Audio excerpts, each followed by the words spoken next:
Okay, so I'm back from the beach. We had a great time in Ocean City, New Jersey with the girls and friends, and I am attempting the beach hair here in Maryland.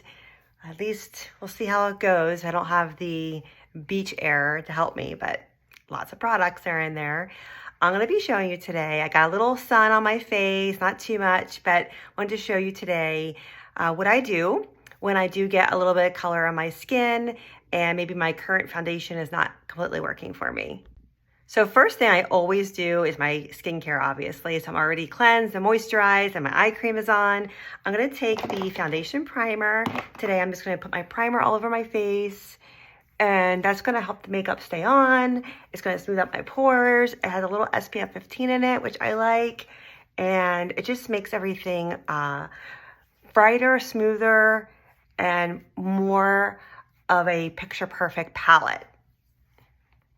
So next, what I typically do is I wear one of many different options for foundation. I either use my cream to powder or I use my 3D foundation, but I almost always start my foundation with my CC cream, and I typically use light to medium, and it's a little too light for me right now. So I'm gonna go ahead and use medium to deep CC cream. I'm gonna put a little bit on my hand and just test what it looks like on my skin.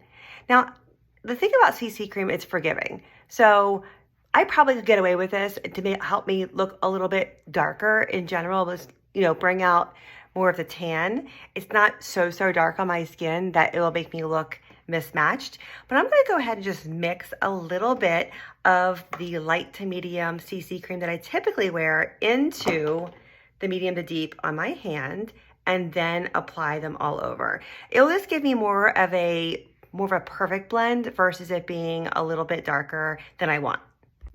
And I'm gonna use my liquid foundation brush and apply it all over my skin.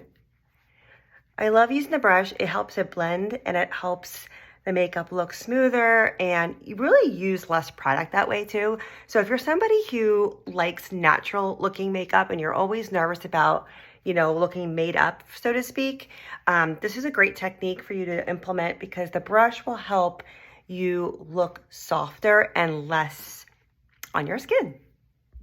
And the last and final thing I need to do when my skin gets a little bit of color is I can still use my under eye corrector. It's the same color for everybody, so that one's gonna be just perfectly fine.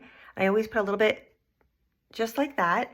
And then I'm gonna increase my concealer to light beige. I usually use Deep Ivory, so I'm gonna just use a little bit of light beige concealer because I need to look not washed out under my eyes. And you can see how that just matches a lot better and brightens me up so much. I always wear sunglasses, so my under eyes don't really get any color, but I need to make sure they blend with the rest of my face. And I do get some dark circles, so I love what our concealer and under eye corrector can do to make me look like I've had a cup of coffee. And the final step to my foundation for today is the Silky Setting Powder. I kind of go through different colors depending on if I have color or not, obviously, but I do like using the light beige. One of the things you can kind of do with the Silky Setting Powder is you can kind of increase your color. Even if you don't have your summer tan, it's forgiving. So it's a good way to kind of lift your skin color without looking like you have the wrong foundation on.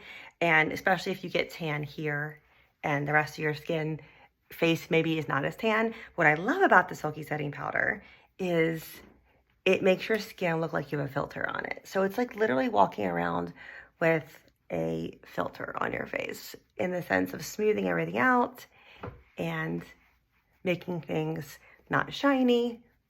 It's one of my favorite products.